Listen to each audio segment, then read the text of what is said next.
Prayer means you're telling God what to do.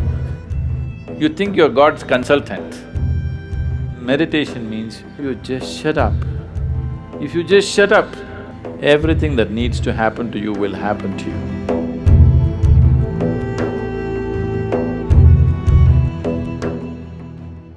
So touching that dimension which is beyond the physical means you want to touch that dimension which is the basis of the physical.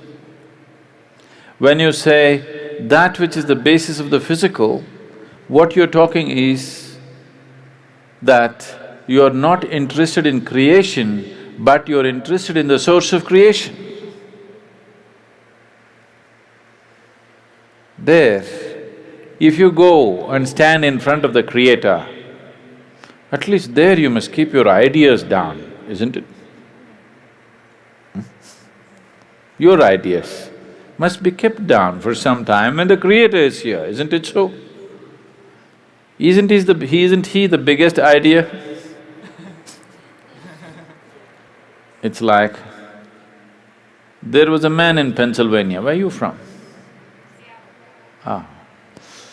It rains, it doesn't flood there. That's why we put Seattle on the coast. Otherwise, it would flood, that place. So Pennsylvania, there was a man in Pennsylvania. Once there was a big flood and… Are you okay if there's a joke inside a joke? You're all right. The flood was beginning to happen, the water was filling up, and there was a very enthusiastic young journalist who was reporting stage by stage, hour by hour as to how the flood is progressing, Because that is journalism. Somebody is drowning, report to the world, this man is drowning, look at him drowning, take it on the video and show it to everybody how a man drowns. You don't throw the goddamn camera and get the man, no. You show the whole world how a man can drown in a flood. So, these are not the days of video cameras, only, Morse code is how the report is being filed. So he filed a report very eloquently, he said, as God sits and watches, the water is filling up in this part of Pennsylvania and houses are going down and this and that, and described it in very eloquent terms. Then he immediately got a response from his editor, leave the flood, interview God. God is sitting and watching, he thought he's somewhere here and forget about the flood, interview God. They didn't get to interview him, it continued.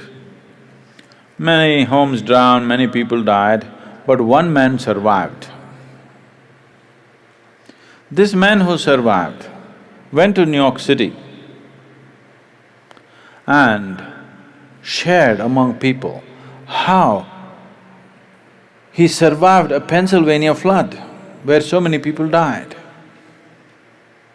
People gathered. Then he went to Boston and talked about how he survived a Pennsylvania flood, and more people gathered. Then he came to Seattle and he shared, more people gathered.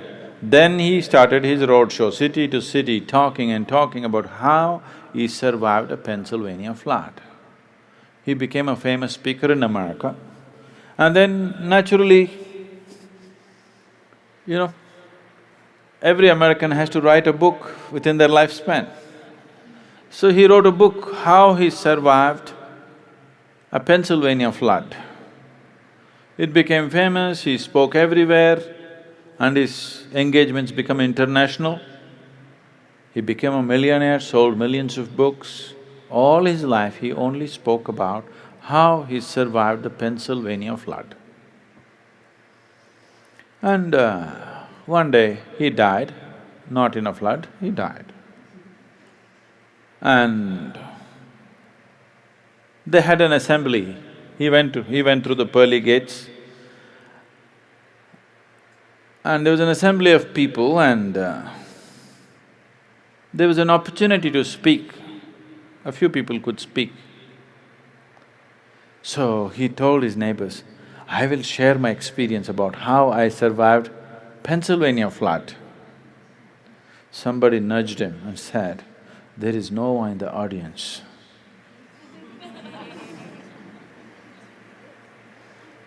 Okay?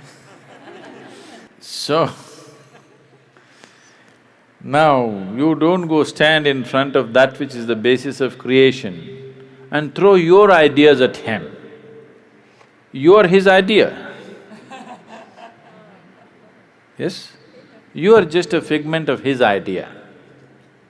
If he withdraws his idea, you're gone. So you don't put your ideas. So this is the essence of meditativeness.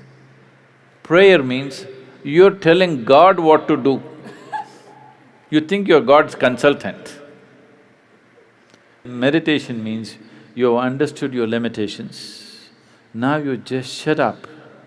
If you just shut up on all levels, everything that needs to happen to you will happen to you. All the training is just to help them to shut up. That you don't throw your silly ideas at the Creator, you just shut up.